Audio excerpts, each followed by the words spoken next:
Morten. I am Alexandra. I am Pernille. And this is our Mini Masterclass. Never skied before? No worries. This is how to get started. The first thing you need to learn is to stop, and stopping is easy. Just plow. Slide the back of the skis out, like a pizza.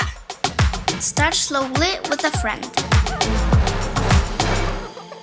And now you're ready to start turning. Slowly push out the right ski to turn left and the left ski to turn right. Now you're skiing.